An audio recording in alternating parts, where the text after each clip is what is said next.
Welcome into the PFF NFL show.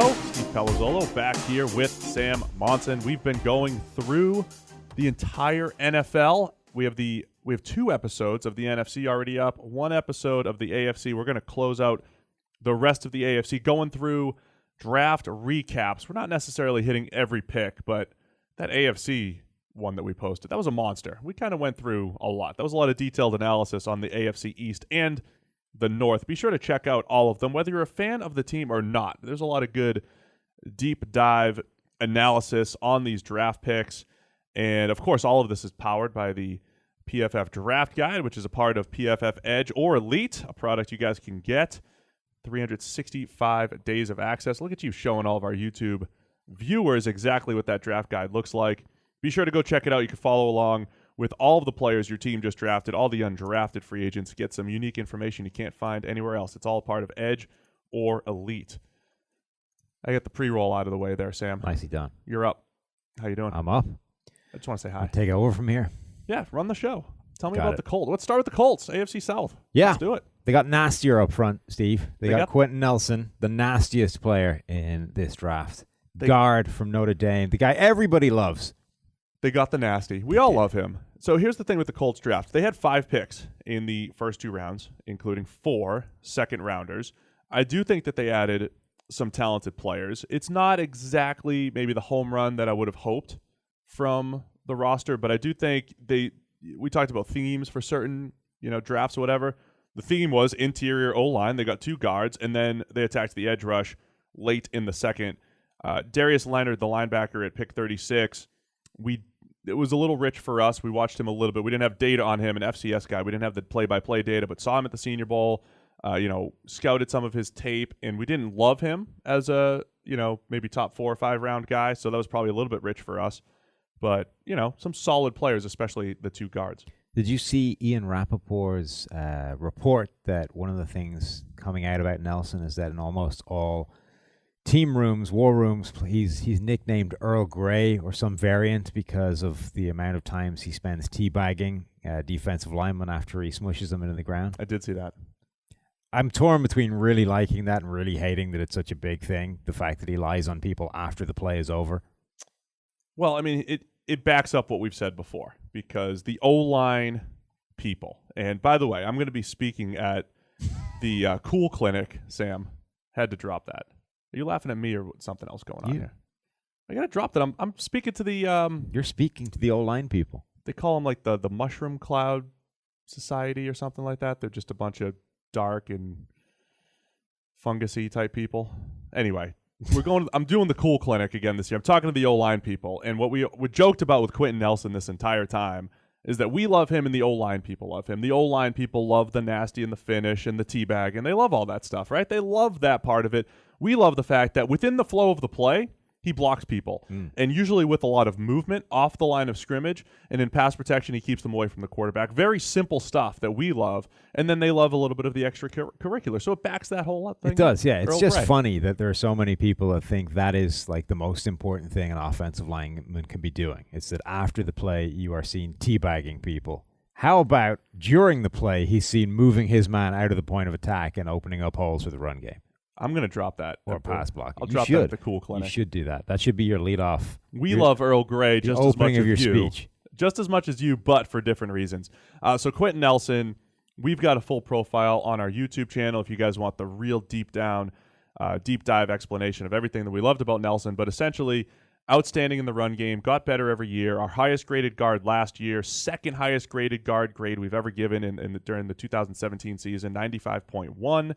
And improved in pass protection every single year to the point where Mike Renner, one of our O-line experts, basically said, hey, look, I would try him a tackle if I really needed to just because of tackle value. I don't care where you play him. He's going to be an excellent player. Particularly drafting him at number 6 overall. I mean, we've spent this entire offseason, this entire pre-draft process talking about positional value and what matters the most. Give that guy a shot at tackle. The reason he was playing guard at Notre Dame wasn't because he couldn't play tackle. It was because this team just cycled through Ronnie Stanley and Mike McGlinchey. Yeah. So Nelson played guard.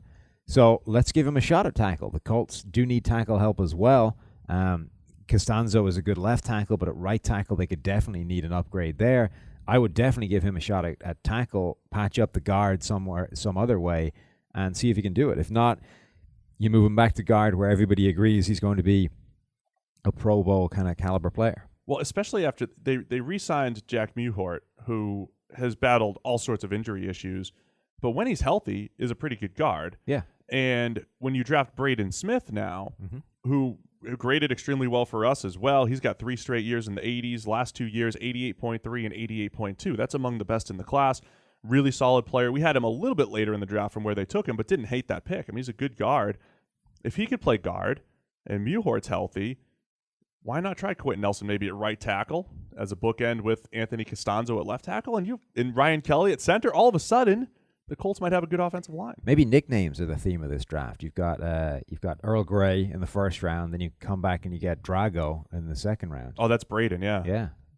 Drago. Nice. Pretty good. Yeah. Give us your Russian. Yatimya. Yatimya. There you go. That means for me. Yeah. In Russian. Just for anyone that doesn't know. Don't look at me like that, Mike. He was nicknamed Drago because of a resemblance to Ivan Drago from Rocky IV. Rocky Yes, 4. 4. Oh, the best Rocky. The best Rocky. Rocky 4. Okay, so his interior offensive line, Darius Leonard, which we thought was a bit of a reach, and then a couple intriguing edge rushers, Kamoko Toure and Tyquan Lewis in the late second. Toure went about where we had him on our draft board in that middle of the second round range, 52 overall. Really a fascinating career path for Toure because he started, he played a little bit in 2014, and every year we look for guys that have like 300 snap samples and say, these guys who played well in 300 snaps, they look like this, projection going forward as a good player. They're going to be a breakout player for us. But Toure didn't really see the field much until 2017, 2015 and 16 due to injuries and, general off-field just didn't do a whole lot at Rutgers after a very promising 2014. Went to the Senior Bowl, looked pretty good, and he's got that whole, bendy, Gumby type of edge rusher look to him, right? So an interesting prospect because he just doesn't have a whole lot of mileage. He doesn't have a whole lot of snaps under his belt, but he played all 4 years at Rutgers, and when he was on the field, it was only 1,151 snaps. So let me just put this in perspective. It's a little over a season's worth of action, like a season and a quarter's worth of action. During that time, 16 sacks, 24 QB hits, and 70 hurries. 70 hurries during that time. So he's a guy that when he's on the field, an extremely productive pass rusher, and I think, he could be one of the more interesting prospects in this class. I want to talk about Indianapolis's backfield, though, right now, because Frank Gore departed to go elsewhere. Still going to keep playing, though, until, the world ends. Frank Gore is going to be going on forever. Leaving Marlon Mack as their main running back in the backfield, but they added a couple of guys in this draft. They got Jordan Wilkins in the 5th round, and they got Nyheim Hines in the 4th round, both of whom I think are kind of interesting. But Hines in particular, I really like as a player. If they can combine him with Marlon Mack as their kind of primary ball carrier, this is a ridiculously exciting looking backfield. So as guards and a couple backs, but guys that can catch the ball. Wilkins did a lot of damage with the ball in his hands at Ole Miss. Hines is just really electric with the ball in his hands, right? Speed plus quickness that he brings to the table. Deion Kane, the 6th round wide receiver, he looked like a really good deep threat when he was playing with Deshaun Watson, and then his deep reception percentage dropped by about 25% last year playing with Kelly Bryant and not Deshaun Watson, but down the field he does have good 4.4 type speed. He's got a pretty good feel for getting open late down the field. So in this wide receiver class of a bunch of just, okay guys, he's certainly worth a look in the 6th round where they got him. So any overall thoughts on the Colts draft? We gave it an average grade, and it's because they had a ton of picks. I don't know that they knocked any of them out of the park, but they did add a bunch of solid players. So overall, it could be a pretty nice draft given the volume. Yeah, I think it really hinges on what they get out of what they use Quentin Nelson as. If you move him to tackle and he turns into a really top quality tackle, I think that's worth the 6th overall pick. That becomes a really good deal. If you don't, and as good as he is, I just have a hard time seeing the value in a top quality guard at number 6 overall. I think. Wait. That is not what you were saying. You were trying to tell me if he's Marshall Yanda, then he's worth it. Then he's good. Is he Marshall Yanda? He's Marshall Yanda. Well, Yanda can play tackle and do it well. That's true. They should have kept him at tackle back in 2007. We got to go rewrite that 2007 article. Keep Yanda at right tackle. The problem is that offensive lines they're not down to how good the players are on them. They're down to how bad the players are on them, and in particular, how bad the weakest link is. So getting a reasonable offensive line, a good platform to work from, is far more about getting all 5 of those guys above a certain threshold than it is getting a number of guys beyond a higher threshold where they can truly dominate people. Now, the difference between Nelson being an all-pro guard and, insert random average starter here, it's just not that big an upgrade versus what you can do at tackle, where you can prevent a catastrophic problem at right tackle, hemorrhaging pressure all day long and having your quarterback broken. Well, let's lay it out specifically. You're saying if you could have Jack Buhort at guard or Braden Smith at guard instead of Quentin Nelson, and then you have Quentin Nelson at right tackle instead of Denzel Good. Yes. The upgrade from Good to Nelson is the much more important part of that component. Exactly. The downgrade from Nelson to a Buhort or a Braden Smith, less important, but also less drastic from a value standpoint. Well, one, it's probably a bigger upgrade to put him at right tackle. And two, even if you're upgrading the same, the impact it has at right tackle is dramatically more because those guys are on an island in pass protection far more than guards are. They surrender far more pressure than guards do generally as a league-wide thing. So even if the upgrade was the same in terms of quality of player that you could have, the value and the impact he could have being that much of a better upgrade at right tackle is dramatically more. For perspective, Denzel Good, as I look at our PFF premium package, can I use plus minus because we have premium out here? Oh, dear, yeah. A minus 13.5 pass blocker in PFF premium, which is all part of PFF Elite, minus 13.5 on over 1,100 career snaps over these last 3 years. It's not disastrous, but it's not great by any stretch. Yeah. So that's your Colts draft. Let's move on to the Jacksonville Jaguars. They kick it off by going to Florida to get Taven Bryan, adding more depth along that defensive line. I think a few people question this pick because they're loaded up front on that defensive line. They're loaded with 3-tech types.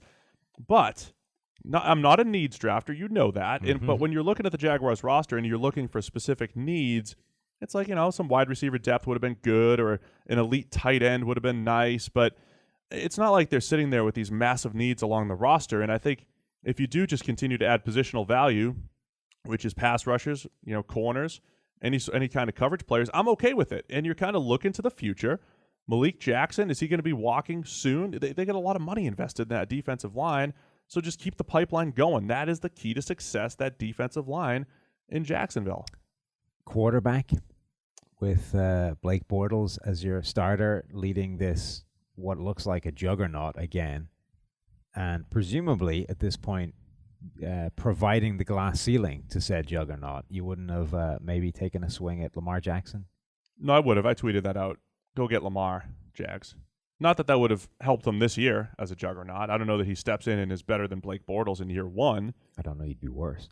I mean, we can have a whole separate podcast on how you think Cody Kessler might be better than Blake Bortles. Bortles was solid last year. He was good. He's been good 2 out of the 4 years in his career. Bortles was vaguely viable in a season when they went out of their way to ensure that he couldn't possibly cost them games. Vaguely viable. In order for him to look functional within that offense, they had to adjust the offense to the point where any barely human quarterback could function within it. There's almost nobody you could take in the league right now that couldn't have done the same job Blake Bortles did for 90% of that season. Now, there was like a 2-3 game stretch at the end where he actually started playing well, like legitimately well, as opposed to just not being the problem. He didn't maintain it, though. No, and then it fell off a cliff. Right. So I don't think you can look at what Blake Bortles did last season and say, yep, there's no problem there. He's a perfectly viable quarterback because he didn't actively cost us games for most of the season. No, I absolutely would have looked to quarterback there. Whether Lamar, whether Mason Rudolph, I'm just saying the actual pick that they made, I don't mind. I'm not talking about it to the detriment of a quarterback. Yeah. Round 2, DJ Chark, wide receiver out of LSU. We put him more in the 4th round. We had heard hype of him being the number 1 wide receiver off the board. I don't detest it in the 2nd round. It's a little bit higher than I would have liked. I understand why people like DJ Chark. I mean, the deep speed, I think, is similar to Will Fuller from a couple years ago, who went in the first, but he's got better ball skills than Will Fuller, but just not the most polished receiver. He was a one-trick pony at LSU. He had 66% of his receiving yards last year came on deep passes. 66%. That's a similar number to Fuller. He is a one-trick guy, but it's a good trick that he has. It is, and it's an interesting conversation because you look at it and you say, well, if Will Fuller went in the first round, why would DJ Chark not go in the first round? Because he's potentially everything Will Fuller is, plus being able to catch the ball instead of dropping it, which is I do think Fuller had a useful. little bit more lateral quickness, and he could do a little bit more, say, on screens and stuff where, and you've talked about Chark. I mean, you watched him at the Senior Bowl and said, man, this guy just does not have a feel for getting open in general. He just runs straight and deep. Yeah. But it works. 4.34 speed that shows up on the field. It does. But I mean, I'm not saying they're the same guy, but fundamentally, there's not a lot of difference between Fuller and Chark. So if one went in the first round, why would the other one go? Having said that, I don't think Will Fuller should have gone anywhere near the first round either. So right. It's an interesting kind of mix. But when you look at some of the receivers in this class that were still on the board when they took him, I just don't quite understand it. Even though he has got this speed. Being fast is great, but I have never seen a wide receiver have less understanding of how to set up a defensive back than DJ Chark does. It's like if the DB isn't between him and the point he wants to get to on the field, he can run by him and leave almost any DB for dust. If that DB is between where he wants to go and where he is right now, it's like it just short circuits his brain and he's got no idea what to do with it. Like when you look at if you contrasted Calvin Ridley with DJ Chark in terms of how they run their routes. I was going to say, what they're doing. The opposite of Ridley. Yeah, it's like, I mean, those are two completely different ends of the spectrum. Ridley understands on a fundamental instinctive level how to move around defensive backs with how he runs his routes. So if there's a guy between where he wants to be and where he is right now, he knows what to do to move that guy without even touching him. Chark, it's like it just doesn't even register in his brain as a part of what he's doing. It's like the way you draw up plays on a chalkboard and the wide receiver routes are straight lines and with an arrow at the end of them, right? Chark runs the straight line with an arrow on the end of them. And if there's a guy in that straight line, it doesn't register that he needs to adjust that line. And, if you ever see the next gen stats things where they show the actual path the receivers took. In a straight line. None of it is straight lines because they understand that you need to move around things to run routes. Chark doesn't. You're saying his next gen would be straight. His would be done exactly as it is. It would be straight lines with an arrow at the end of it. I hope he runs a few routes on Sunday Night Football or somewhere that's using next gen so we can actually see dead straight lines. So deep threat DJ Chark, Ronnie Harrison in the third. We had him more as closer to a second round safety. I can understand why people would like Ronnie Harrison. I can understand why people wouldn't like Ronnie Harrison. The people that do like Ronnie Harrison understand box safety, good instincts against zone, can play the run, just knows how to play underneath zone coverage. That's a good fit for what Jacksonville wants to do defensively. And another one of those places where they've got two good safeties, Barry Church and Tayshaun Gibson. Brought Barry Church in, to play that more of that strong safety role, but just continuing that flow of depth. And when eventually with this really good defense that they have, they become too expensive, and you just get that next guy up. I think Harrison takes over sooner rather than later as that traditional strong safety in this system. And then they upgraded at left tackle. Ooh, you went there. I did. Will Richardson out of NC State has some off-field issues, but an 89.6 grade last year, number 2 in pass blocking efficiency in the entire draft class. Gets aided a little bit in that NC State scheme, but a very talented player who probably goes higher if he did not have the off-field questions. Are you saying he should be competing with Cam Robinson for playing time at left tackle? Absolutely. In a vacuum, based on our grading, what we've done, where would you have Richardson versus Cam Robinson as prospects? Richardson might have been closer to a late second round. So he might have been closer to a late second, early third prospect. Mm-hmm. Okay. We had Cam Robinson as a second round prospect, completely acknowledging right now he's got a lot of work to do. We can understand why people think he can get there. And there's actually points where we saw him do it. Like as a true freshman, that was the best I ever saw Cam Robinson play. Some of the stuff he did as a true freshman, a game that he played against Florida where he made every block you want to make in the run game, was great in pass pro, all that fun stuff. he hasn't really gotten to that point yet. So I've seen him play well, but the down-to-down consistency has been bad. I know a lot of people think that Cam was great last year just because the Jags' run game was a high-volume rushing attack. They weren't great either. He just misses way too many blocks at this point in his career, and then he'll come back and he'll maul a guy, and it looks great. He just misses way too much. He did not perform well last season. He still has a long way to go to even live up to that second-round hype. He is a well-edited piece of film at this point. If you only focused on his highlight reel things, the good, if you cut out all of the bad, he would look fantastic. You could make Cam Robinson look like the best left tackle in the National Football League. The Josh Allen of left tackles? By just focusing on his good plays. If, however, you look at the full body of work, you see a lot of ugly. And it's both in both pass protection and run blocking. James Harrison made him look ridiculous at times last season when the Steelers played. He only gave up 2 sacks, but he gave up 12 hits, 27 hurries, 12 penalties last season. He was beaten an awful lot, and he strikes me as the kind of guy that everybody is always going to think is better than they are because they can focus on those highlight reel plays. Will Richardson allowed, 4 or 5 total pressures all last season? I would give him a shot to compete at left tackle. If he doesn't win it, put him at right tackle. He's got an NFL size, 6'6", 322. One note from Mike, though, in his write-up. Waist bending, a serious concern, coming right out of the draft guide. His numbers are inflated slightly in that NC State scheme, but we've seen guys like Joe Thuney come in, efficient in college, and play well in the NFL, albeit at guard. Either way, Richardson, I think a good value pick, assuming he stays on the field, whether it is at left tackle or maybe as an eventual replacement for Jeremy Parnell at right tackle. So. Then they got their quarterback of the future. It's okay. They got Tanner Lee in the 6th round. No? Not a quarterback of the future? Big arm, nothing else? Josh Allen, light. It was great when they were making this pick. Is dead air bad? I can't remember if it was when they were making the pick or when they were just rolling through the people still on the board. But at some point, the NFL Network guys were talking about Tanner Lee, and even in the synopsis of what he is as a player, they were basically like, he's got a great arm and some terrible play, but the arm will get him noticed. Someone will take him. That's basically what we're talking about here. Is you've got a guy who can fire the ball. My favorite part of his numbers is the zebra data at the Senior Bowl where they were doing, RPM of the balls and, the percentage and how fast they were spinning and all this kind of stuff. Basically putting numbers to outright velocity. He had the highest percentage by a mile of passes that were above a certain RPM. Right. Like above 60 miles an hour. Yeah. The cutoff was, yeah. He was just, and it was a number that's, not only was it suggesting that he had a strong arm, but it was suggesting that you didn't ever understand how to not throw it at 100 miles an hour. I don't know if he just was throwing a bunch of stick routes and those were the concepts that threw, or it just shows, hey, he's got no touch. Even Josh Allen's percentage of those passes was lower.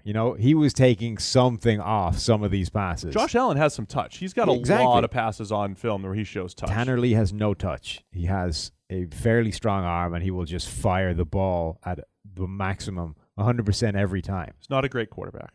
No, he's not. He's got some work to do, is what we'll say. 73.4 PFF grade. Last year, he ranked 36th out of 37 qualifying draft class quarterbacks in avoiding turnover-worthy throws last season. So this depth chart is now Blake Bortles, Cody Kessler, and Tanner Lee.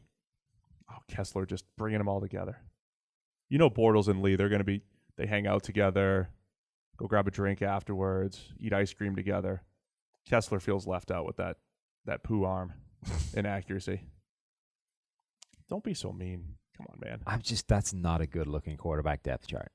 Maybe add Lamar Jackson. Leon Jacobs, the 7th rounder, broke out as an edge rusher last year. Might be more of a traditional linebacker. Adds a little bit of depth. He could stick as one of those movable chess piece linebackers. Oh, I did have a request from one of our listeners to stop saying movable chess piece. He said it doesn't make sense. I'm going to try to do a better job of that, not saying it. I just said it. You did. But I'm going forward, I will try not to say movable chess piece. It's also like it's not a thing specific to you. Like people just have a saying that's fundamentally redundant. I just jumped on it. Yeah. I mean, you're using the statement that's fundamentally redundant, but it's not like it's you It's not like it's your fault. You didn't come up with it. What if I referenced Ultimate Stratego, my all-time favorite board game? That wouldn't hit home. That sounds like it would be a terrible idea. Nobody's ever played that, actually. So I don't know anyone that's ever played it. Let's move on from the Jags. Houston Texans, they did not have a pick until round 3. They added some pretty good talent for the picks that they had. Don't forget, they did lose a second-round pick to allow the Browns to take Brock Osweiler. That's part of the reason why they didn't have a second, didn't have a first, so they could go up and get Deshaun Watson. Such an amazing trade. Round 3, though, number 68 overall, they get Justin Reed out of Stanford, a safety who's getting a lot of first-round type of hype. A guy whose 80.4 PFF grade last year wasn't great, but I think when you watch him play and you see that they tried to have him, a traditional safety, really trying to cover very shifty slot receivers, kind of got owned against USC twice. Other than that, though, when he did play that traditional safety role, he played pretty well. He closes on the ball quickly. Really an incredible athlete. I like the Reed pick, at least in the third round here at 68. Yeah, I don't mind this draft generally. I know you're not a big guy in terms of drafting for need, but this was one of the biggest holes when it comes to a roster point of view in this entire draft. I'll say, look, there were 2 drafts where when I went into it, and I drafted for the Texans in our 7-round mock a couple weeks back, there were 2 drafts where the draft for need made sense to me. Houston Texans, Los Angeles Rams, where the Rams just had massive holes at edge, linebacker. We talked about it on the NFC West portion of the podcast. They had specific holes that they needed to be filled, especially with a potential championship roster. The Houston Texans, if they went tackle, safety, tackle, I wouldn't have hated it. This team had 3 picks in the third round, and I wouldn't have hated using all 3 on offensive linemen. You know, people act like that because they brought in some bodies in free agency, the offensive line is well on its way to being mended, and it's not going to happen in an offseason. It's certainly not going to happen in an offseason given the people they brought in and only spending 1 draft pick in the third round on it. This is a team that needed to fire more resources at the offensive line. They had the worst offensive line in the game last season, and by a distance. They allowed 252, I think, total pressures, which is like 40 more than any other offensive line in football. Somehow, Deshaun Watson was able to function behind this offensive line, and the offense generally looked okay, but Deshaun Watson got hurt, and nobody else was able to function behind it. And I just don't... We are still dealing with minuscule sample sizes when it comes to Deshaun Watson. I would certainly not want to roll long-term with a strategy being my quarterback is good enough to make any group of 5 guys look viable on the offensive line. The Seahawks tried that for years with Russell Wilson. The Colts tried it for years with Andrew Luck. It eventually broke Andrew Luck, and they've since realized that's probably not a great idea.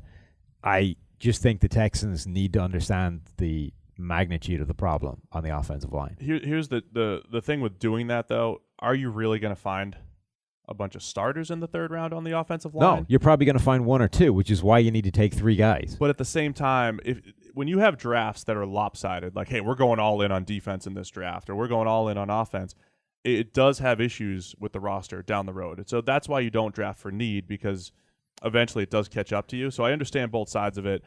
They do get Martinez Rankin, who played left tackle at Mississippi State, but his 2 career PFF grades, 47.7 after the 2016 season, which, by the way, coming out of that year, when you do those early first-round mocks, he was one of the most commonly mocked first-round tackles.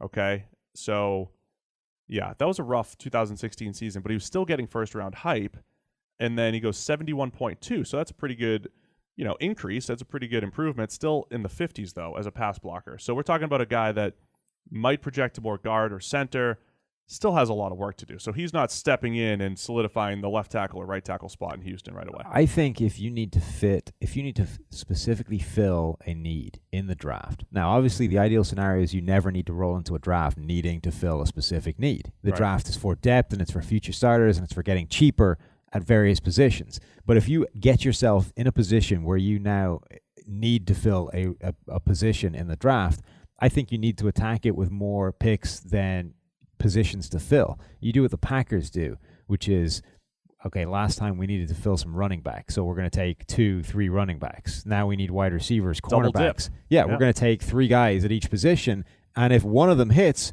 it did the job. the Houston Texans need almost the entire offensive line to be overhauled. Triple dip. Let's take at least 3 guys on the basis that one of them will probably turn out. New England does that quite a bit as well. Yeah. If you're in a position where you need to fill a role, I think that's the only way to do it, because the draft is still such a low percentage prospect that you can't rely on, okay, we took one guy, done, that'll fix it.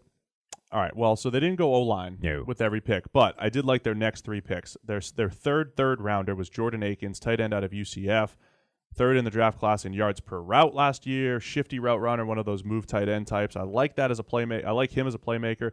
Kiki Cutie, out of Texas Tech. He's a wide receiver, and one of those shorter, gimmicky type players, but he's not a limited gimmick player. He's got really good speed, has some quickness, kind of a vertical slot threat, almost like similar to Christian Kirk. We mentioned him as more of a vertical slot threat in the Doug Baldwin mold. I think Cutie adds that to the table for the Texans. And then 6th rounder, Duke Ejiofor out of Wake Forest, a guy that we had closer to the 3rd round, one of those guys that has a little bit of burst off the edge, good size, knows how to win with his hands. He's been a productive player at Wake Forest. So I like what they did with their picks as far as the players that they got, but they were certainly limited with their draft capital. I think it's going to disturb me from here on in how you say Cutie. There's got to be a better way of pronouncing that. Cutie? No, I think it is a QT, but maybe you just need to emphasize the T a bit more so you're not just calling him Cutie. He runs cute routes. I like it. Let's go to the Tennessee Titans. Only 4 picks. This is quick and easy analysis here, I love Sam. teams that only had 4 picks. Traded up to go get Rashaan Evans just in front of the New England Patriots, who, the Titans are Patriots South, so they probably work off the same 5-person draft board. So they go and get Rashaan Evans before the Patriots could take him, and I think the middle of the defense was certainly a need coming into the draft. I would have liked to see a coverage first linebacker for the Titans in a perfect world, because they do need somebody to patrol the middle. They've done a really nice job shoring up that secondary with various types of players. Evans, though, I'm not saying he can't play in coverage. That's probably the weakest part of his game, though, at this point. Yeah, he's an interesting player. I thought there were 3 first-round linebackers in this draft class. Evans was the guy that I would have been reasonably sure would go in the first round, but we had him in the second because, one of the themes about the differences between PFF's board and everybody else's board is that if you haven't shown us the ability to do something, we're not going to assume you can do it because you're athletically capable of doing it. That's a great way of putting it, actually. Yeah. So Rashaan Evans is completely athletically capable of doing everything he needs to do to be a first-round linebacker. We've just never seen him actually do it yet, at which point he's a lower-down guy on our board because it's projection. So he's a second-round guy based on what we've seen on tape, which is good run defense, though I think not as good as some people think, because the one thing that he really does well is attacks people with a level of violence and intensity and aggression that no other linebacker in this class does. I mean, he is the most... Like he doesn't like people. Like he doesn't like people. He hits people just on a different scale to anybody else. He really attacks them and actually violently initiates contact. So that, I think, gets people a little more excited than, if you look at the overall body of work, what he's actually doing with all those hits. But he's a good run defender. He's a really good pass rusher because he began life as an edge rusher, a true edge rusher at Alabama before moving to inside linebacker. So as an add-on in the blitz, you can't block him with a running back. I mean, he just destroys those guys. So that is genuinely valuable. A guy that even if he's accounted for in the blocking scheme, if he's accounted for by a back, it's not good enough. He's going to get pressure. So that is really useful.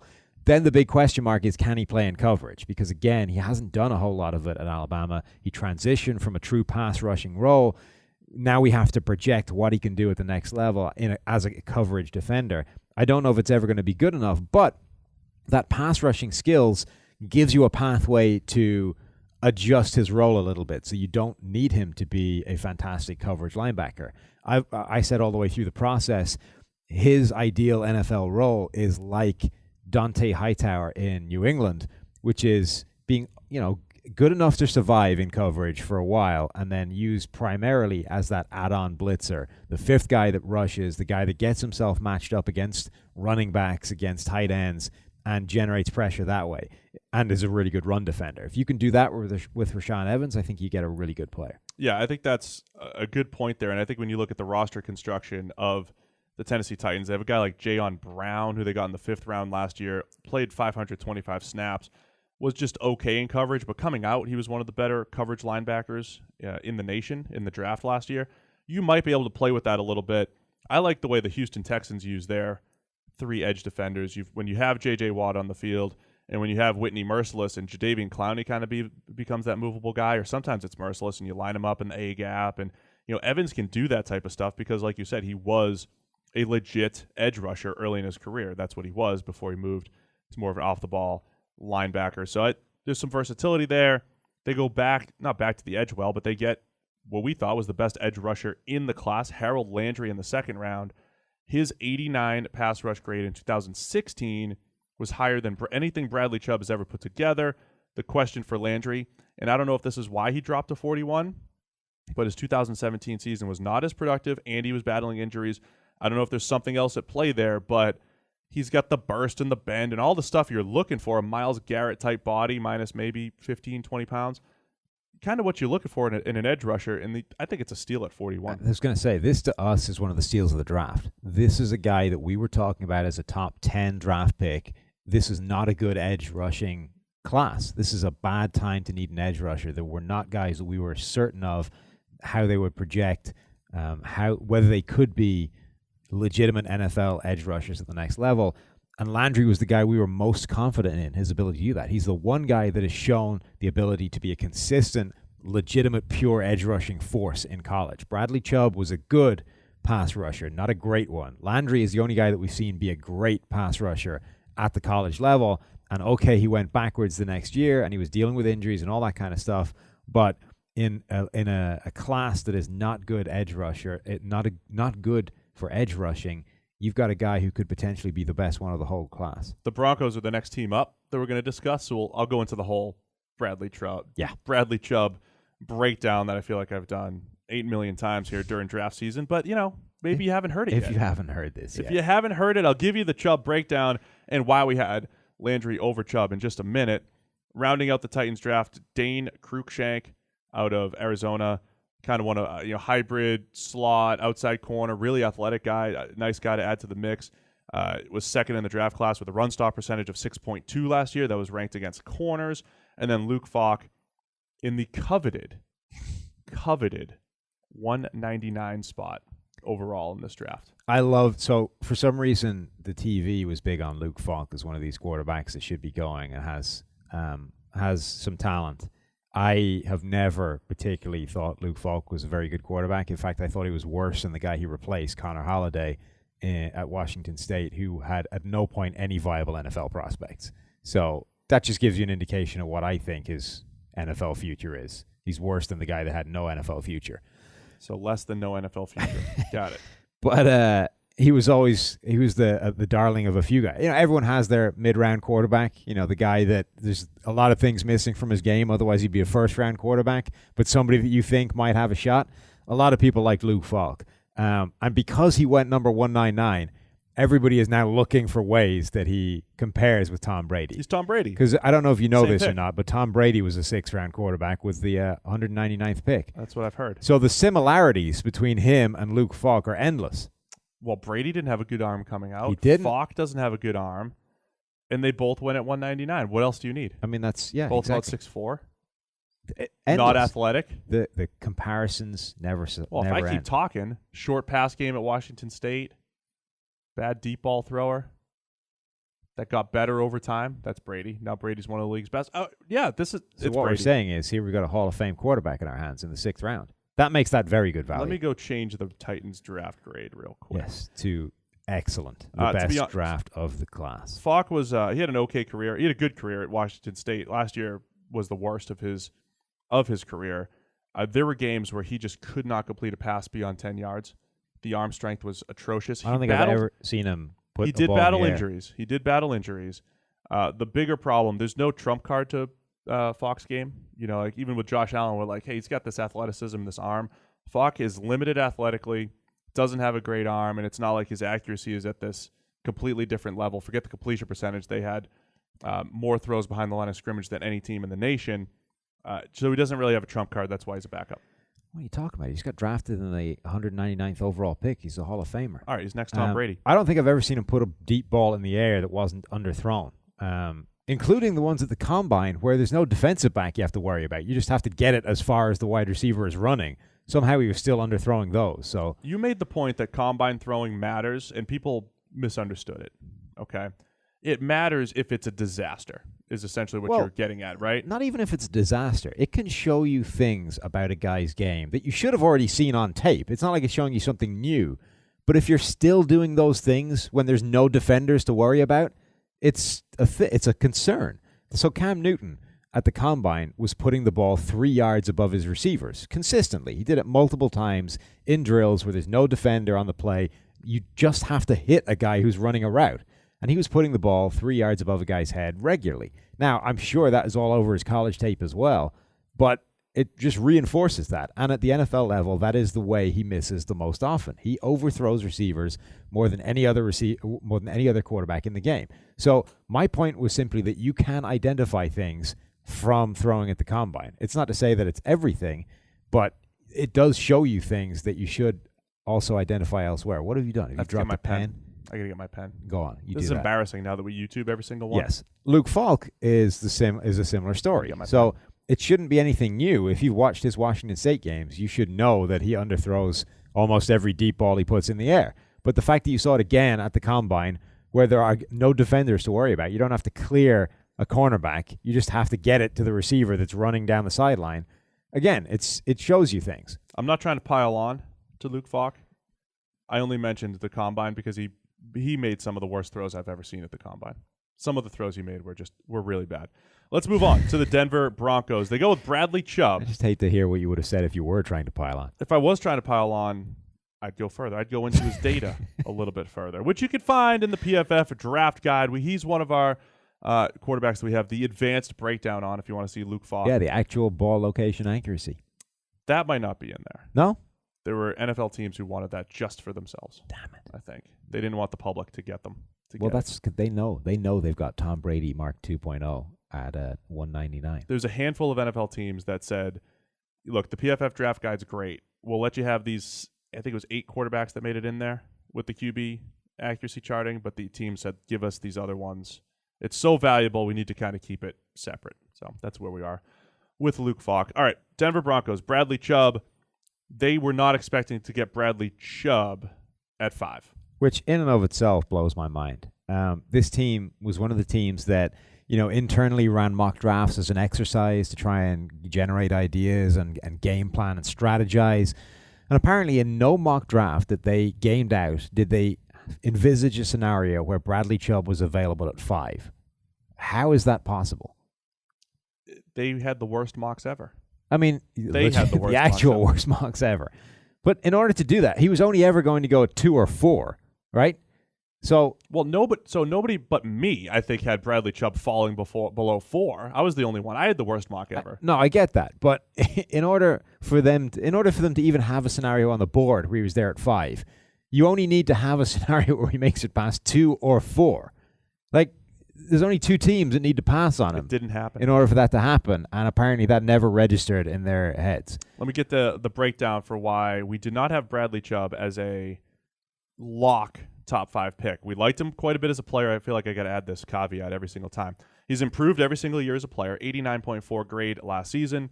It's an excellent grade. A lot of it is fueled by his run defense. He's been a great run defender over these last couple of years, 89.7 grade in the run game, uses his hands well, all of that fun stuff. Big guy, explosive. The concern for me was the pass rush grade, and when you compare it to recent top 10 picks, his pass rush grade does not stack up with the guys who have translated to the NFL. The 2 guys who have best translated to the NFL out of the last 3 years, out of the top 10 picks, Myles Garrett and Joey Bosa, both guys were above 90 in their PFF pass rush grade. Both guys translated to the NFL so far as pass rushers. All the other guys who graded in a similar range to Bradley Chubb, and we're talking Vic Beasley, Leonard Floyd, Solomon Thomas, these guys were all mid-80s type of guys, and they've all been in the 70s, and in Solomon Thomas's case, in the 40s for 1 year, even though he's maybe a little out of position entirely as far as their position. pass rush grade, okay? So Bradley Chubb is right now in line with other guys who have been average to pretty good pass rushers at the next level at their peak. That would be the concern right now. And I'm only really citing this because we know that our pass rush grades are really good as far as translation to the NFL. We've had really good results with them. It's one of the most predictive numbers that we have.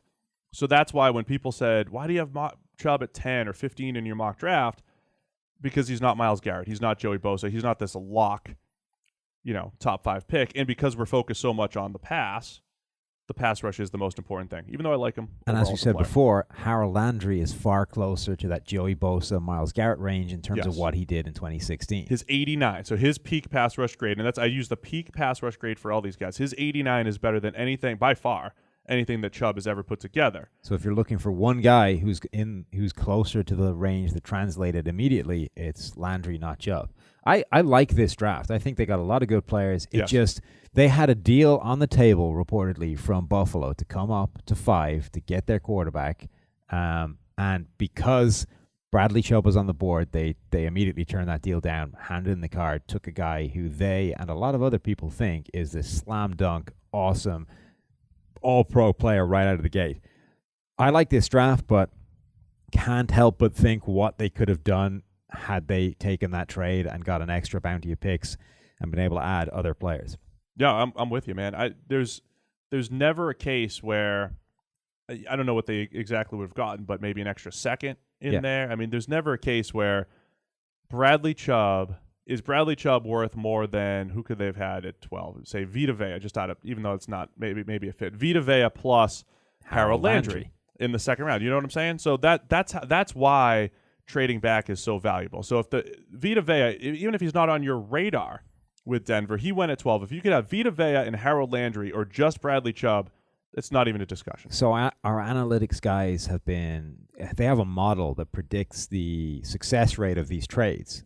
You can listen to these guys on the PFF forecast, which you should go and check out. Search for it in your podcast home of choice. But they've got this model that games out all these trades that happen during the draft, and they predict the percentage chance of Team X or Team Y winning the trade based on what they know of the value of these picks and the chances of these guys panning out. And almost always trading down is the right move. The only time it isn't is when a quarterback is involved, which can sway the percentage chances, because if those guys hit, it changes everything. So for Denver, where a quarterback was clearly not on the table because it's Bradley Chubb that they've taken, there's almost no way where trading down, taking that trade doesn't work out as a better chance of winning than taking Bradley Chubb at 5. And we just laid out a scenario why that's the case. Yeah. And when you just think about it logically, and it's like, these two players probably are more valuable than this one. Would you have gone Josh Rosen here at number 5 if you're in the war room? That's our number 3 quarterback on the board, and only 2 quarterbacks are off the board at the particular time. I would have taken the trade. Yeah. I mean, so the debate's Josh Rosen, Bradley Chubb, or trade down. Well, I would have taken the trade, and you would still have had a shot of getting Josh Rosen, given the way this board was falling. He did go to 10. Buffalo was going to take one of those quarterbacks. They took the guy at 7 after this trade fell through. I think you could have taken that trade, still had a reasonable shot of getting one of those guys lower down, potentially even trade back up and play the percentages, play the kind of the profit margins at that point. But yeah, I would have taken the trade down, maybe gone after the quarterback. If you really wanted the quarterback, you could take him at 5, but clearly they didn't. But let's get past their first round. I was asking about you. Anyway, the rest of the draft, I like it too. Cortland Sutton, you had this epiphany moment in our round 2 live YouTube live. We're just breaking down this draft, and you're just unloading Cortland Sutton's skill set. He's tall, and he makes some great catches, but not all of them. And he's really good after the catch, especially on screens. And then the light bulb went off, and you said? Yeah, I was describing exactly what he is, and it suddenly occurred to me that he is basically Demaryius Thomas. That is the player comp for him, and it never occurred to me until I was realizing that he's basically about to replace a guy who's identical to him. Yeah. When you look at what Cortland Sutton does, he's the guy. We talked all the way through this pre-draft process. There's no number 1 receiver in this class. There's no Julio Jones. There's no surefire stud. They're all a bunch of guys with flaws or number 2s or whatever. Cortland Sutton is the one guy that I think has all the potential to be that number 1 monster, but we've yet to see him do it. So again, the way PFF works, because you haven't shown it to us consistently, we're not going to say you can do it automatically, though it's possible. And so Demaryius Thomas is the same kind of guy. He's a physical freak, but has he ever really lived up to that physical potential? He's always been a little bit underwhelming compared to what you expect or what you think Demaryius Thomas should be able to do from a potential standpoint. Like Demaryius Thomas, Courtland Sutton, I think, is the thing he does best is making yards after the catch on quick bubble screens, which sounds like a really easy thing to do, but actually isn't. There's a specific skill set to that. Were you saying a guy like Calvin Ridley, who's got great speed, is not good I think at that, he's right? lousy at it, yeah. So Courtland Sutton catches these short screens, and because he's such a big body, guys skittle off him, but also with that ridiculous, absurd three-cone times, 6.57, something like that, he's able to make these lateral moves immediately that just send defensive backs flying past him once he's got the ball in his hands. Deep down the field, I think he's flashed the ability to make contested catches. He's flashed the ability to make incredible one-handed receptions up above defensive backs. He's flashed the ability to do everything that you want from wide receiver. You just don't see it consistently. So the concern with him is simply whether he'll ever be more than a guy that flashes potential, or whether he will eventually start doing all of those things that he can do consistently, and suddenly you've got a superstar in your hands. It was a tough scouting report to write, because if you're one of those that says he can do this, he can make contested catches, he can use the large catch radius, like you're saying, he can make people miss, and he can be a deep threat, and he can run routes well. It's just every now and again, it's like, why didn't you haul in that contested catch and that off-target You can throw? do all these things. Why don't you do them all the time? So, look, overall, we like Sutton as a player, but we don't like we had him as a borderline first rounder. Probably had him right around this point. I think this is the right place for him, and I think there's a lot of upside to this pick, as much as people hate that word. Royce Freeman, third round running back out of Oregon, a guy whose best grade was 2015, 2016, a disastrous season, some injuries. Not a benching per se, but he had his playing time cut just a little bit. Bounced back a little bit in 2017. A big back who doesn't always run that way. Sometimes you see it, sometimes you don't. Right around where we would have taken him, though, from a value standpoint, especially we talked about all the other running backs going really high. Royce Freeman going at 71 not only feels a big need right now, but could be a nice value pick there. I love this pick. Freeman, I think, was the 8th back off the board at this point. Getting him in the third round, I think it's middle of the third round, I think is a great pick. Like you said, he had the second highest single-season PFF grade we've seen from any running back in this draft class. So the only guy to have a higher PFF grade over any season in college of this group was Ronald Jones this past season, and he only narrowly edged him. Those two guys were both above 92 for their seasons in terms of PFF grade. In 2015, Royce Freeman was fantastic, and he was fantastic as both a runner and a receiver. Injuries were an issue. The fact that Oregon's offense went to hell was an issue as well. Even this past season in 2017, where he was much better, we turned on the tape the first game of the season in his real Utah State. He's getting to the line, and those guys are destroying the Oregon offensive line. Southern Utah. Powerhouse, Southern Utah. Yes, terrible team was dominating the trenches and giving Royce Freeman nowhere to go. Very unprofessional of me to correct you on air like that, but it's okay. I was enhancing your point. No, I appreciate it. I like that. Thank you. So Royce Freeman it wasn't all him. There was the situation around him deteriorated, but he has the potential to be as good as these guys that went in the second round, and he was the 8th guy off the board. I agree with you. I don't think he runs like a 230-pound guy, but I mean that as both a plus and a minus. So there are times where he does not use that 230-pound frame like Saquon Barkley, and doesn't just put it up between the tackles and use his power to run through people. Having said that, it also manifests itself in him being able to move in a freaky way that 233-pound guys aren't supposed to be able to do. He makes cuts and he dances around in a way that guys just aren't expecting, and it makes positive gains that way. Plus, he's a pretty good receiver. I think he may be the second best receiving back of this top group. He's right up there with Rashad Penny in terms of what he can do as a receiver. Obviously, Saquon Barkley being the number one. So he could be the real answer to Denver in terms of the backfield. So Freeman in the third, we like that value. Isaac Yiadom brings some length, size outside at cornerback. Has his ups and downs as a player. You can see his whole breakdown in the draft guide. I think the 4th round picks, 2 guys we really liked, though. Josie Jewell, out of Iowa, linebacker who throughout his whole career did not give up a touchdown. Yeah. In coverage. And I don't always like linebacker stats. And was targeted a lot. He was targeted a ton. He had 6 interceptions, 15 pass breakups in his career. Very good zone player. Denver has moved to a lot more zone since Wade Phillips left a couple years ago. That's a good fit in the middle of that defense, a good chase and run type of run stopper. Not great in space against the Saquon Barkleys of the world. We saw that, but he made some nice plays against Barkley too in space when he needed to. Just, there were some ugly ones. So yeah, and a little hit or miss. That's his problem, is if he was a superior athlete, he would be a first-round draft pick. He's a really good player, and he's good in all areas. He's not just a good run defender. He's a good coverage defender. His problem is that he just isn't able to live with guys like Saquon Barkley one-on-one. And not just Saquon Barkley, because virtually nobody is, but superior athletes at running back, at tight end is where he's going to have struggles. But overall, he's a really good player. And the question is just going to be, how much does that relative lack of athleticism hurt him at the next level? I love the pick at that point in the draft. Deshaun Hamilton, wide receiver out of Penn State. We had a push to kind of move him up into that late second round range before we finalized our draft board.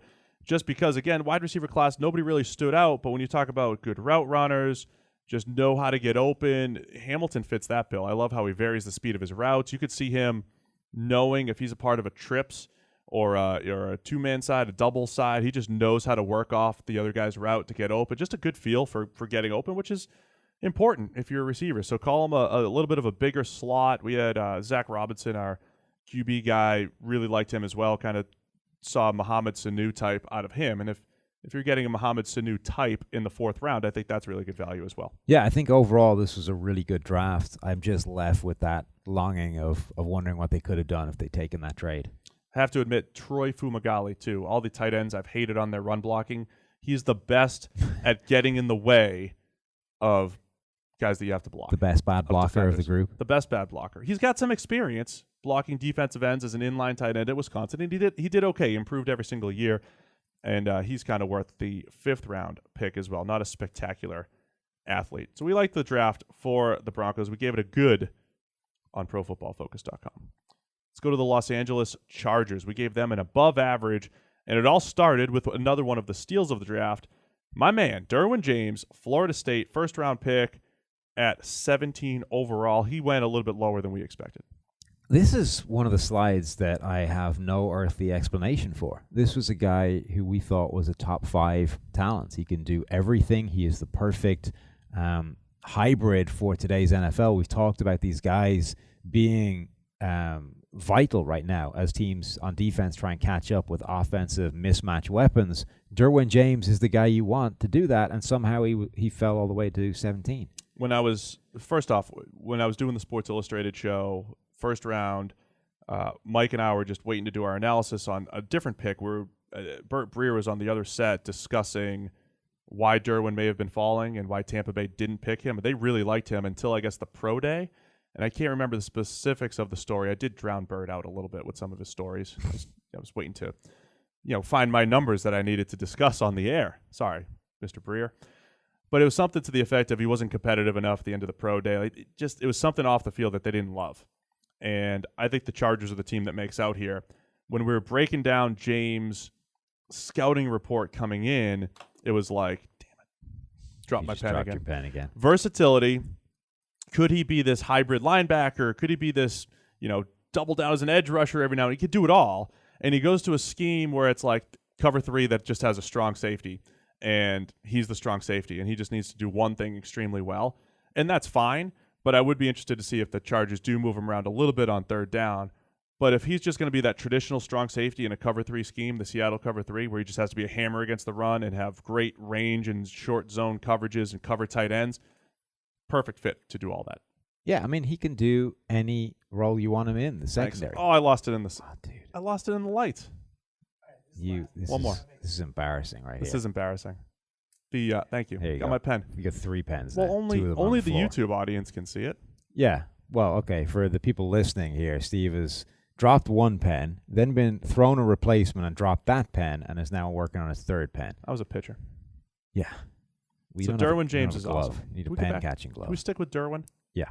Derwin's really good. They got a steal at 17. Check out our Next. YouTube breakdown because I did go.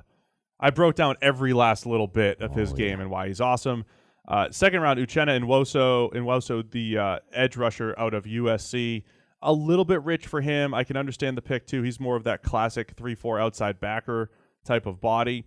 And when you talk about this Chargers team, man, they've got two great edge rushers, Melvin Ingram and Joey Bosa. The question mark is in the middle of the defense. And if Nwosu, who's a little bit undersized for like a true defensive end, he dropped into coverage a little bit at USC, could be a very good just traditional linebacker, they may have really shored up the middle of the field with Derwin James, with Nwosu. And then we always talk about the not a movable chess piece, but a guy that you can move around on third down and create mismatches. Between James and Nwosu, did they add this nice little complement where they can keep teams off balance? They've got Bosa and Ingram. You know they're coming. But now you've got two other guys who can rush the passer from all angles. And, man, this Chargers defense is just getting that much better. And they got another guy in the fourth that sounds like a candidate for a position change as well. I think they announced Kazir White, who's a safety at West Virginia, as a linebacker, which actually makes a ton of sense given that my first comment to you about him was that he has the worst back pedal I've ever seen from a human being. Yeah, moving him from defensive back sounds like a... So at least, the further away from playing cornerback he is, I think the better. But at linebacker, he's a good player. I don't want to mean it sound like I hate the guy. It's just his back pedal that I hate. So he played that slot safety hybrid role in West Virginia's defense. He made some spectacular plays in coverage. Yeah. Excellent against the run, 86.9 grade last year. There's a lot to like about his game as well. And then Dylan Cantrell, they get a little bit later on in the 6th round, Texas Tech.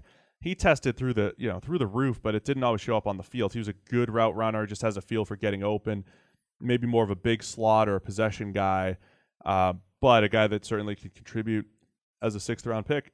I really like this Chargers draft all around, and I think a scary defense gets even scarier with 3 of those top 4 picks. The Justin Jones 3rd round pick, a little bit of a reach in our world. He was one of the least efficient pass rushers among interior defensive linemen in the nation last year, ranked 99th in the class in pass rush productivity at 4.1. So that's the only pick I think we may have had some question marks about. So it's like the 4th best guy just on his own defensive line. That too. NC State just rolling defensive linemen into the NFL in this draft. So a nice draft by the Chargers. Let's go to the Kansas City Chiefs. We gave a below average grade in part because they did not have a 1st round pick. They went up to get Patrick Mahomes last year. And then their 2nd pick, number 46 overall, when you see the overall number next to these picks, kind of makes them look worse sometimes. Breland Speaks, we did not have close to our number 46 player on our draft board. He's a guy that was pretty good as a pass rusher at Ole Miss. I think there were just a lot of question marks there. And then they get another defensive tackle in Derek Nottie, who probably a better overall player than Speaks, but he's better against the run than he is rushing the passer, so I can understand that aspect of it. The Chiefs were pretty bad against the run last year. It seems like they really just wanted to shore things up in the middle with those first 2 picks. So I don't hold the 1st round pick thing against them. No, you can't. They went up, they got a quarterback. All bets are off if you get the quarterback. They got a guy they obviously think is their franchise quarterback of the future. He looked pretty good when he got on the field last season. No problem with that. I dislike almost every pick of this draft, but there's one pick that almost redeems it for me. That's in the 3rd round. They got Dorian O'Daniel, linebacker out of Clemson. This is a team in free agency. They added linebackers as well, but they added a run-stuffing linebacker to go with their other run-stuffing linebacker, giving them nobody who can play coverage in their linebacking group at a time where passing is paramount in the NFL. So they needed some kind of coverage, linebacker coverage, dime linebacker, whatever it is. Dorian O'Daniel is the perfect guy for that in this draft. He played that kind of overhang walkout linebacker position in college that doesn't really exist in the NFL, where these guys are sort of half linebacker, half slot cornerback. And he was really good at that for multiple years straight. Ended up testing at the combine better than I thought he would just from watching his tape, which is another thing in his plus column. Maybe watch tape better. Look, I'm just saying, maybe he trained really well in the offseason. You don't know. Then maybe that's not a good thing. He may have improved his athleticism dramatically by going to one of these pre-draft camps. It's possible. But if you're going to employ him, particularly the Chiefs, who use a lot of kind of dime linebacker, that Daniel Sorensen role, if you're going to put him in that role, It's kind of closer to that actual college position existing in the NFL, so it would be very close to what he's already been doing. I think that pick has a chance to be a really good one and addressing an area of need. So I liked their 4th-round pick, Armani Watts, safety out of Texas A&M. He brings a little versatility to the table. He was one of those safeties that when he's lined up in those quarters looks where you have to isolate against a receiver, he's actually pretty good at it. Most safeties are not. He has experience playing in the slot, 286 snaps there the last 2 years, allowed a passer rating of only 54.3 when he was there in 2016. So I think he brings a little bit of that, versatility to the D where he could play a couple different roles. But we're talking about, Speaks, I think, is a question mark. Nadi's a good run defender in the 3rd. O'Daniel and Watts, they bring a little bit of coverage versatility on the back end. So I think that's the basic gist of the draft for the Chiefs. An unexciting draft. Is that a fair way to say it? Khalil McKenzie, a former defensive tackle, Reggie McKenzie's kid that they're going to move to guard. I don't know if they drafted him just for intel, perhaps, in the AFC West at 198 overall, just before. So he's going to be part of a trivia question. Yeah. Khalil McKenzie, who was drafted just before Hall of Famer Luke Falk at 199. It's going to be Khalil McKenzie. So there you go. That's his role. Now we get one of the most interesting drafts in the entire league. Speaking of the Raiders. The Oakland Raiders. So the joke, and I don't want to steal this. I did steal it a little bit from one of our Sirius producer, Eddie Borsilli, who's a Raiders fan. And throughout the draft would text me and he's like, what are we doing? What are we doing? And by day 3, he was like, well, if you look at it upside down, it's not so bad. Yeah. If you look at their draft upside down, if you literally in the 5th, flipped their first 6 picks in this draft, it looks better, which is actually incredible. Let's look through it the other way, though. Colton Miller's their 1st-round pick. Yeah. They traded back to 15 to get him. Mm-hmm. And it did seem like they were going into this draft saying, we need tackles. Yeah. We're getting a tackle. If McGlinchey's on the board, we'll take him, I think.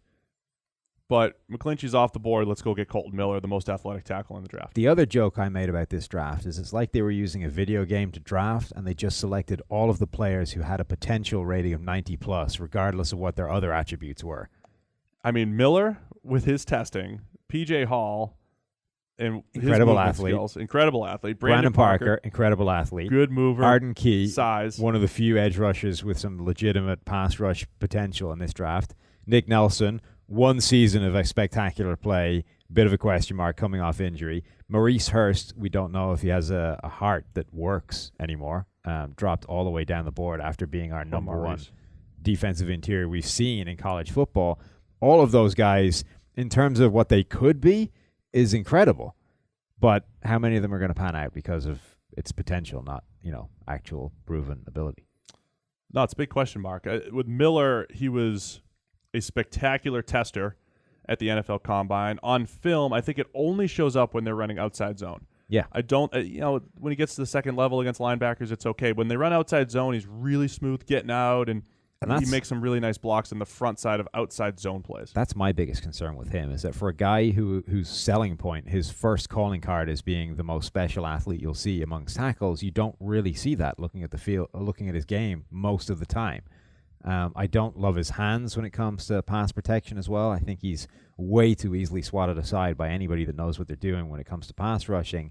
So he is a big project, and at least they traded down before they made the selection. Yeah, so then P.J. Hall on the interior ran a 4.73, 40. He moves. He moves well. 1.7 10-yard split out of Sam Houston State. So he was a good penetrator. He could be a really good player, but just another guy we've scouted, liked him. He was a good player, but we don't have the full data set on him.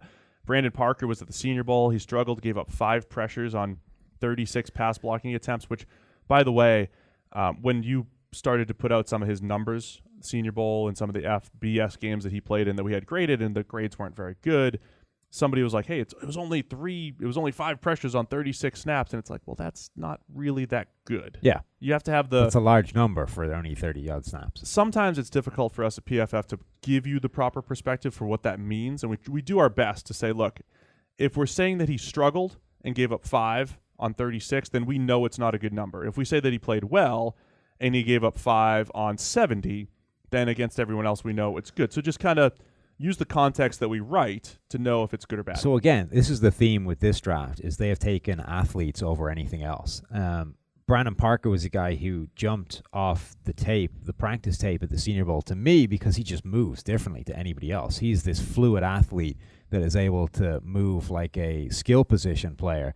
And so as soon as I saw him move, I looked up his grading, and it turns out it was terrible. So he moves really well, but right now he doesn't play football very well. So that's something to work on. It's a bigger concern during the offseason. At tackle. So then you get into late round 3, Arden Key. At that point in the draft, a guy who at one point looked like a first-round pass rusher and then has off-field issues, and he just weighed under 240, which is a major concern because part of his first-round future, his first 2 years, was like, oh, he's 240, he's 6'6", at that height, 240. Yeah. He'll get up to 260, and then boom, you're a top 10 pick. So he's still sitting at 240. Wasn't nearly as productive last year, dealt with the off-field and quitting the team and all that fun stuff. So it's at least worth a shot at that point, but there's still a major question mark. Nick Nelson, 1 year of excellent production at Wisconsin, but he has no interception, Sam, so he can't be good. Well, he played man coverage a lot, and guys that play man coverage a lot don't get a lot of interceptions because their eyes are on the receivers, not the quarterback most of the time. So I'm not concerned about the fact that he hasn't had an interception. He's also had 29 pass breakups in that time, which is pretty ridiculous. So he's a guy that has got his hand on the football a lot. I'm not hugely concerned by the fact that he never picked one off. I'm more concerned by the fact that it was just 1 year. And not so much that he only showed it for 1 year because guys do that. It's that previously he has multiple other seasons of grading and play, but they came at Hawaii. Now, I don't know if you know about Hawaii, but it's a bit of a downstep in competition from the Big Ten. So I'm less concerned by the fact that he only showed 1 season of good play. I'm more concerned by the fact that the 2 previous seasons of play were at Hawaii, where you would have expected him to show well. Because if you're that good, why can you not beat up guys against Hawaii? He had to go up against Josh Allen's supporting cast at Wyoming at some point. He did. And they're terrible, apparently. So Nelson in the 4th round, a guy that we did have a little bit higher. Maurice Hurst. If you want the full breakdown, I mean, we've got articles on the site. Just Google PFF and Maurice Hurst. There's plenty of us talking about him. But also, if you're on the YouTube channel, go check out his scouting report. We got into all the reasons why we think he's going to be a great next-level player. I don't believe that he dropped in the draft because of on-field concerns, though there were some discussion that maybe teams had 2nd-round or 3rd-round grades on him on the field, which I do think is a little crazy.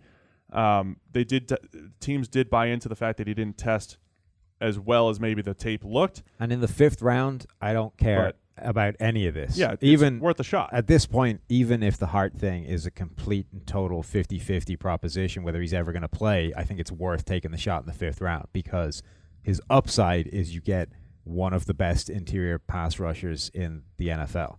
Like, he's right up there in terms of Geno Atkins, Aaron Donald from what we've seen in college. That is worth taking the gamble in the 5th round. Interior penetrator that, man, the Raiders have needed for a while. So if he's healthy, that is the steal of the draft. I mean, it's not, no question, that is the steal of the draft. Really liked Marcel Aitman, their 7th-round pick, too, who 6'4", 220. You don't always move that well at that size, and he's not the best mover, but kind of nifty against press, possession guy, slant and fade, and he can do that deal. Derek Carr likes to throw a lot of fades. I think he's a guy that could actually see some legitimate playing time. Yeah. In that receiving core with the Raiders. Is that all 32 teams, Sam? Did Done. we make it? Yep.